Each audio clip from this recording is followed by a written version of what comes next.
নমস্কার বন্ধুগণ, আজকে আমি আবার চলে এসেছি একটা ইউনিক রেসিপি নিয়ে।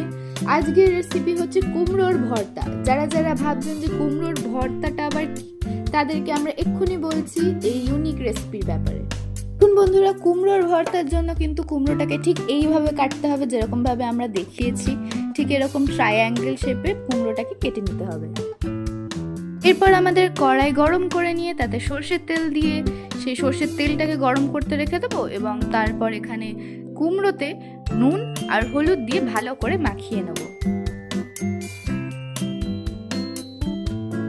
দেখুন বন্ধুরা, কুমড়োটাকে কিন্তু আমরা ভালো করে নুন হলুদে মাখিয়ে নিয়েছি। এবার এই কুমড়োটাকে আমরা কড়ায় ভেজে নেব।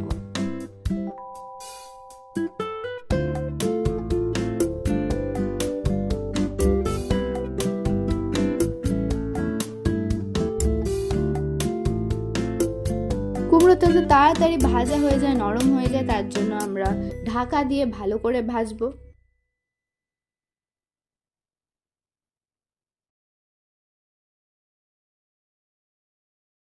দেখুন বন্ধুরা, আমরা কুমড়োটাকে আরেকবার ঢাকা দিয়ে রেখেছিলাম। এবার কিন্তু কুমড়ো একদম ভালো করে ভাজা হয়ে গেছে, দেখুন লাল হয়ে গেছে দুপিঠ। এবার আমরা কুমড়োটাকে তুলে নেব। এবার আমরা কড়াইতে আরেকটু সর্ষের তেল দিয়ে 2 চামচ কালো জিরে দেব, আর দেব একটু রসুন কুচি।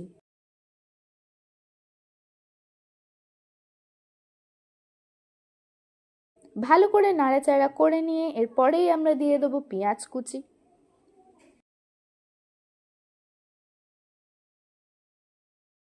বন্ধুরা, এরপরেই আমরা দিয়ে নেবো একটু স্বাদ মতো নুন আর 2 চামচ হলুদ।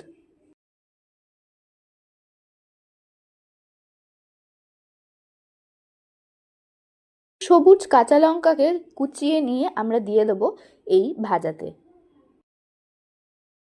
এরপর দেখুন, ঠিক এইভাবে চামচ দিয়ে বা আপনারা হাত দিয়েও করতে পারেন, ভালো করে ভাজা যে কুমড়োগুলো আমরা রেখেছিলাম সেটাকে চটকে ভর্তা বানিয়ে নেব।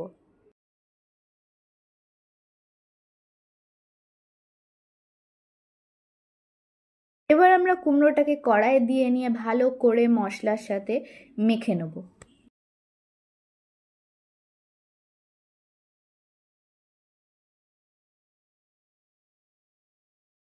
ভাজা আর কুমড়ো একসাথে মিলেমিশে একাকার হয়ে গেছে, এবং আমরা ওপর থেকে একটুখানি কাঁচা সর্ষের তেল ছড়িয়ে নিয়ে নামিয়ে নেব আমাদের সুস্বাদু ইউনিক একটা রেসিপি কুমড়োর ভর্তা। আপনারা অবশ্যই কমেন্ট করে জানাবেন আমাদেরকে কেমন লাগলো, এবং সাবস্ক্রাইব করে আমাদের সাথে পাশে থাকবেন। Thanks for watching.